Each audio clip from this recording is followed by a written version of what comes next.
DJ Chat, tous les internautes qui sont en train de nous regarder, hein, donc partout dans le monde. Donc c'est vrai qu'ici on est à Tataguine, dans la région de Thiès, dans la région de Fatick.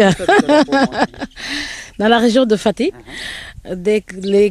Mu nekk sama terroir, donc ici bon on a beaucoup de champs, hein, donc du côté de ma mère et du côté de mon père il y en a des champs de mil, toolu dugub yu bari la ñu yore, tool yu bari la ñu yore, donc su ñu neexee béy si dugub wala gerte wala ñebbe li ñu bëgg a béy daañu béy ko. Voilà, donc depuis 2 ans, donc l'année dernière laa tàmbale. Donc depuis 2 ans dama taamu tool bi, donc bii sama toolu maam la woon léegi maa ko féetewoo. Depuis 2 ans je fais le mil, l'arachide, donc un petit peu de ñebbe, donc voilà depuis ñaari at. Maintenant ce champ dinañ ko transformer en verger où il y aura du tout, donc on va faire beaucoup de choses à l'intérieur. Commencé nañu sax saxal ay manguiers. Après, il y a beaucoup de fruitiers, des palmiers, et au niveau de la clôture, on va faire des poulaillers qui nous permettra de venir nous déconcentrer, décompresser tout quand on est fatigué à Dakar. Voilà. Man, ce qui m'impressionne, Ndella Madior Diouf ak sa activité politique ñëpp xam la ci tey mu jekkoon ko ngay xëccu benn fauteuil à l'Assemblée nationale ou bien même présidentielle lan moo la xiir tey lan nga bëgg a expliquer tax nga ñëw ci àll bi bay tool yi lan moo nekk taxawaay boobu. Ba pare fauteuil à l'Assemblée nationale dañ ma ko fokkati. Voilà, donc avec 8400 voix, quand on a si ben faible taux de participation, député, bon, on est déjà député. Donc c'est que les gens en ont décidé autrement, qu'on a fait ce qu'on devait faire pour être à l'Assemblée. Une fois. La présidentielle, donc 2017, on donne rendez-vous à tous les Sénégalais. Donc ce sera pour 2017 ou 2019, on verra ce que le président Macky Sall va faire. Donc s'il va réduire ou bien s'il va maintenir le septennat. Maintenant, lu waral léegi ma ñëw fii si tool yi, ça fait partie de mon quotidien. Voilà, donc je vais même faire plus parce que dootuma xaar ci hivernage. Mais xaar taw mu taw ñàkk taw nga doog a tàmbali di jiw alors que le restant de l'année tu peux faire beaucoup de choses. Donc daf nañu teel daf naa fële benn teen après ñu dem xooli ko, donc daf ñuy permettre pour ñuy am suffisamment d'eau pour irriguer. Daf nañu également di leen indi ndox dina def beaucoup, dina éparpiller beaucoup de pluie, dinañu permettre ñu ndox yu bëri ñu mën a di béy les 12 mois parce que dañu war a béy les 12 mois. Voilà, donc ça doit pas étonner les personnes. Donc je fais de la politique, je suis dans la communication et je suis dans l'agriculture et l'élevage. Voilà, je suis également dans le tourisme. Donc li ma neex mooy def béy comme ñëpp. Donc maa ngi si j'y suis, j'y reste. Maintenant xanaa diversifier encore activités yi la ñuy wax, donc tamit ak délocaliser. Donc à Touba on s'apprête à avoir des hectares également là-bas yoo xam ne dañu fa mën a béy tamit, pas seulement durant l'hivernage mais les 12 mois de l'année. Voilà, fii également ce sera la même chose. Casamance suuf si nangu na. Donc Toubacouta côté yëpp suuf si nangu na fu suuf si nangu daal dinañ jéem a dem foofu jéem fa doo suñu waaw. dama foog ne yow da nga anticiper li nga xamante ne moom le président de la République bëgg ci Sénégal, un Sénégal émergent. Da nga yaakaar wala dañ la déy ne suuf si moo la war a yóbbu wala da nga bañ a bàyyi li nga xamante ne mooy sa cosaan. Non, l'agriculture benn dëkk mënul développer sans l'agriculture. Voilà, donc il faut l'agriculture pour développer un pays. Léegi xale yi dañu war a nangu suuf si. Man dama gis que ñu bëri dañuy daw le monde rural dam si kii bi dam si ville yi alors que il y a énormément de choses à faire, énormément. Tey par exemple def nañu toolu mil ak arachide, mais ça va dinañu permettre dinañ toog par exemple toute une année te duñu jënd dugub. Su gënoon rëy dinañ si mën a jaay ah. Par exemple là bon dañu doon du pas fort mais c'était un test depuis l'année dernière tool bi laa taamu donc dugub beeg gerte bi yëpp ñu ñoo koy defar suñu bopp ah. Donc un signal fort pour dire aux personnes qui vivent dans les cités, dans les villes, le village c'est important. Agriculture bi ngi def ci village dafa am solo. Oui, au contraire, ça doit être naturel. Moi aujourd'hui, je suis tellement contente de venir à Djuropokop, à Tataguine, à Sagne, un peu partout, di soobu ci verger yi dama ciy kontaan parce que dafa nekk loo xam da nga koy dund. Voilà di gis ni ngay saxalee nu muy màggee ba ni ngay ñëwee di góob comme tey da nga ñëw pour góob c'est avec beaucoup de plaisir qu'on est en train de faire ça. Donc j'encourage les femmes, surtout les femmes qui sont à Dakar, dans les grandes régions, dans les grandes villes, de s'intéresser à l'agriculture. Voilà, c'est très important de s'intéresser à l'élevage. Hein, c'est important. Yar ay xar, yar ay dafay poussin, tout ça c'est bien. Ça te permet de réduire li ngay jënd marché. Hein, ça te permettra également de mën a dundal sa famille et aider pas mal de personnes. Hein, donc un retour à la terre, ça doit être naturel.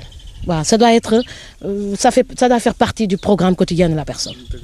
dañ ciy sóoraale seen dund mais li nga xamante ne moom la ñu gën a opté mooy wàllu commercial bi mu mel ni que yow kon da nga bay mais opté woo wàllu commercial bi mais da nga opté pour bay dundee. Voilà, bon, 2,5 hectares quand ce qu'on a fait, c'est pour Dundu, hein.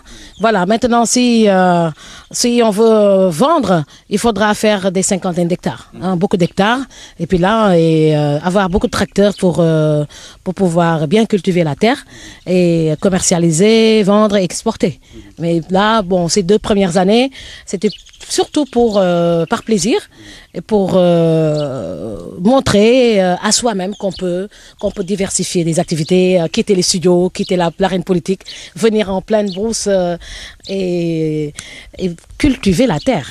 Voilà. ñu gis ne nawet yi dañu wuute tamit ci wàllu ndox surtout ren nga gis ndox mi macha allah am na ndaxte meññeef yi am na mais ni mu doon amee amul ndax yow li nga njortoon ne di nga ko gis ci wàllu dugub loolu ak li réalisé wu tey méngoo na. Bon, non, c'est par chance, hein. On fait partie des personnes qui ont eu beaucoup de chance parce que ndox bi teelu ñëw. Et ça nous a permis mais bon, ñu gëmoon yàlla ñu continuer bay, hein, donc on a dépensé beaucoup d'argent. On va récolter quelque chose de correct. Hein, donc tey ñu ngi góob mais am na ñoo xam ne amuñu góobuñu parce que amuñu dugub. Donc du côté de Guéréo tool ba ma def Guéréo par exemple demaguma fa suba laa fay dem mais on m'a dit que criquet yi lekk nañu haricots yeeg ñebbe bi ah et que dafa gëjoon taw que tool bi baaxul noonu.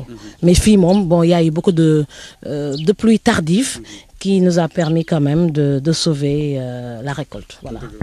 sa taxawaay dafa tekki li benn woykat wooyu mu ne tëgg dawul mbaar diplôme yi la ko tontoo donc yow li dafa bokk ci li ngay ñaax sa moroomi jigéen yi nga xamante ne tey ñu ngi taamu Dubaï ñu ngi taamu feneen pour faire la grande place alors que fii c'est pour bay dunde nguurug Sénégal tey est-ce que amul benn taxawaay bu ñu war a mën a taxaw pour jàppale ñi nga xamante ne mel nañ ni yow taxawal jéegu yu mel nii nga foog. Non, Dubaï, bon, damay dem Dubaï comme ñëpp, hein, donc pour apprendre le commerce, j'étais partie à Dubaï.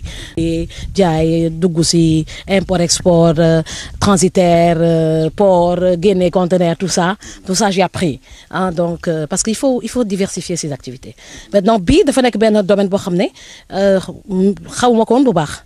Voilà, mais comme ni nga wax tëgg dawul mbaar diplôme la ko tonton ñu juddoo Dakar après def enseignement normal supérieur, def médecine et tout. Donc là volontairement la choisir ñëw au village pour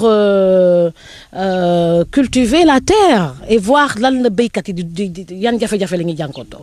Voilà li ñuy jànkontoo di bëri na ndox bi dafay manqué luy manqué semence day manqué parce que tool bi il faut que jënd semence il faut que jënd engrais donc il faut nga préparer ko il faut avoir des moyens pour cultiver la terre. Voilà donc c'est pas une affaire de pauvres, hein, donc il faut avoir même les paysans il faut ñu am moyen doy pour mën a béy. ah li ñuy ñaax maintenant suñu mbokk jigéen yi ak suñu mbokk intellectuels yi des dans les grandes villes mooy na nga intéressé wu ci terre bi na nga intéressé wu ci agriculture bi pour sauver les terres d'Afrique parce que dañuy war a béy dañuy war a béy dañuy war a béy dañuy war a sàmm dañuy war a defar suñu cheptel ñu am ay nag yu bëri am xar yu bëri am ginaar yu bëri am béy yu bëri loolu du jóge si asamaan si di taw ñun ñooy dóor waar pour mun a am xar yu bëri di nga egg benn stade boo xam ne loolu dana war a wàcc da ngay dem kay si sa ni koy xatee gétt nga jël benn xar rey am loo dundee donc ce qu'on dit lan la ñu mën a ñaax nit yi mooy nañuy fexe ba ñëw retourner à la terre béy ça c'est avec beaucoup de plaisir ndax du caaxaan depuis mois de juillet ñu ngi si tool bi defar nañ ko ba mu baax yàlla suturaal nañu ba am nañ si ay dugub gerte bi moo nekk derrière mu nekk loo xam ne bon c'est un exemple à montrer à toutes les femmes sénégalaises surtout les femmes qui sont au niveau de la diaspora pour ñu xam ne dañu war a dugg si mbéy bi dañu war a tamit dugg si élevage bi ak pêche bi tamit c'est tellement important pays kii ni nga xamante pays européens yi dañuy ñëw fii di jël si kii bi di jël ni nga xamante si jën yi indi mbaal yu sew yi la jël jën yi fa nekk yëpp Sénégalais moi je trouve que dañuy négliger la pêche alors que waroon nañu tamit gëstu tamit si pêche bi y a tellement de secteurs yoo xam ne y a tellement de secteurs à attaquer pour les développer du xaaj du jeex kon je dis toujours il faut arrêter de dire que am liggéey Sénégal moo liggéey il faut arrêter de dire ça c'est vrai que c'est un peu difficile mais bon avec un petit peu d'effort et avec un accompagnement du gouvernement on peut faire tellement de choses avec les jeunes voilà. Ndella Madior Diouf ñu gis la sa fief fii ici à Tataguine nga def fi réalisation bu am solo yaa ngi xalaat un de ces 4 matins réalisation yi nga xamante ne yaa ngi koy def partout dans les autres régions ci wàllu audiovisuel wala hôtellerie est-ce que sa fief à Tataguine yaa ngi bàyyi xel ci loolu. Voilà donc bon à Tataguine on va mettre un centre de formation si dans le domaine de la communication et également dans le paramédical. D'accord. Donc là, actuellement, pour l'instant, dans le domaine de la communication, on en est à 4 stations. Donc, 3 qui sont actuellement fonctionnelles. Une qui va l'être correctement, c'est-à-dire à la station de Mbacké Kadior, sous peu. Saly, Dakar, Touba fonctionne correctement. Dans le domaine du tourisme, on a commencé par Simal, qui est toujours dans la région de Fatick. Voilà, donc là-bas, c'est la mer. Il y a les îles à côté derrière. Donc, foofu la ñuy choisir pour faire quelques activités de tourisme, m'investir dans la construction de campements touristiques et d'hôtels. Ce qu'on est en train de faire à Simal, quoi. Tout à l'heure, on ira là-bas pour voir ce que les maçons sont en train de faire. Maintenant, pour Tataguine, c'est l'agriculture. C'est les centres de formation. Et faire à Tataguine, je vais l'amener à Simal. Voilà. Je vais l'amener à Simal parce que j'aime bien la mer. J'aime bien. Tataguine amul géej day tàng dafay tàng. Donc bon et puis xam nga émetteur bi dafay soxla fu sedd. Donc quand tu viens avec un climatiseur à Tataguine, il y aura beaucoup de courant à payer. Donc on attend d'avoir suffisamment de moyens pour mettre du solaire et mettre correctement une bonne station à Tataguine. Mais pour l'instant, la radio de Simal pourra couvrir tout ce qui est factible.